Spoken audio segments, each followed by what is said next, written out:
സാമൂഹ്യ മാധ്യമങ്ങളായ Instagram, Facebook എന്നിവയിൽ നിന്ന് വാർത്താ കാർഡുകളും പോസ്റ്റുകളും നീക്കം ചെയ്യാൻ ആഭ്യന്തര വകുപ്പ് ആവശ്യപ്പെട്ടിട്ടില്ലെന്ന് രമേശ് ചെന്നിത്തല. പോലീസ് ഒരു പരാതിയും നൽകിയിട്ടില്ല. എന്നാൽ മറ്റ് സർക്കാർ സംവിധാനങ്ങൾ ആവശ്യപ്പെട്ടോ എന്നറിയില്ലെന്നും അദ്ദേഹം പറഞ്ഞു. അതേസമയം കഴിഞ്ഞ 5 മാസത്തിനിടെ 1 ലക്ഷത്തിലധികം സാമൂഹ്യ മാധ്യമ അക്കൗണ്ടുകൾ ബ്ലോക്ക് ചെയ്യാൻ കേന്ദ്ര സർക്കാർ നിർദ്ദേശം നൽകിയെന്നാണ് റിപ്പോർട്ട്. ആഭ്യന്തര സുരക്ഷയ്ക്ക് വെല്ലുവിളികൾ സൃഷ്ടിക്കുന്നുവെന്ന് ചൂണ്ടിക്കാട്ടിയാണ് നടപടിയെന്ന് ഇന്ത്യൻ എക്സ്പ്രസിന്റെ റിപ്പോർട്ടിൽ പറയുന്നു. ഞങ്ങൾ ചോദിക്കേണ്ട കാര്യം എന്താ? ഞങ്ങൾ ചോദിച്ചിട്ടില്ല, ഞങ്ങൾ ആവശ്യപ്പെട്ടിട്ടില്ല. മാധ്യമ സ്വാതന്ത്ര്യത്തിന് നേരെയുള്ള ആക്രമണം എന്ന നിലയിൽ സംസ്ഥാന സർക്കാർ വലിയ പഴികേട്ട സംഭവത്തിലാണ് പോലീസോ സർക്കാരോ ഒരിടപെടലും നടത്തിയിട്ടില്ലെന്ന് ആഭ്യന്തരമന്ത്രി വ്യക്തമാക്കുന്നത്.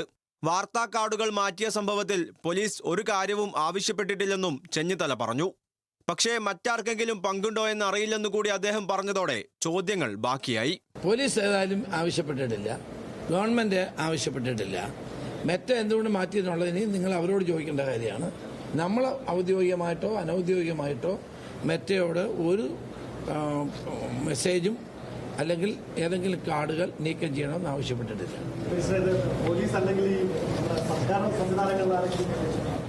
എൻ്റെ ശ്രദ്ധയിലില്ല, ഞങ്ങളുടെ ശ്രദ്ധയിലില്ല.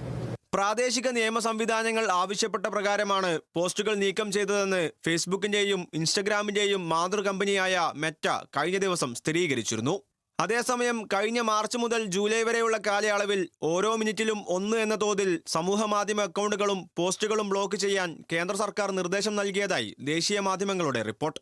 ആഭ്യന്തര മന്ത്രാലയത്തിന്റെ സഹയോഗ് പോർട്ടൽ വഴിയാണ് ബ്ലോക്ക് റിക്വസ്റ്റ് നൽകിയിരിക്കുന്നതെന്നും റിപ്പോർട്ടിൽ പറയുന്നു. ഇൻസ്റ്റഗ്രാം, ഫേസ്ബുക്ക്, യൂട്യൂബ് എന്നീ പ്ലാറ്റ്ഫോമുകളിലായി 1 ലക്ഷത്തിലധികം അക്കൗണ്ടുകൾ ബ്ലോക്ക് ചെയ്യാനായിരുന്നു നിർദ്ദേശം. 80,000 ഫേസ്ബുക്ക് അക്കൗണ്ടുകൾക്കും 15,000 യൂട്യൂബ് ചാനലുകൾക്കുമെതിരെ സർക്കാർ നിർദ്ദേശമയച്ചതായാണ് report. News desk, news Malayalam.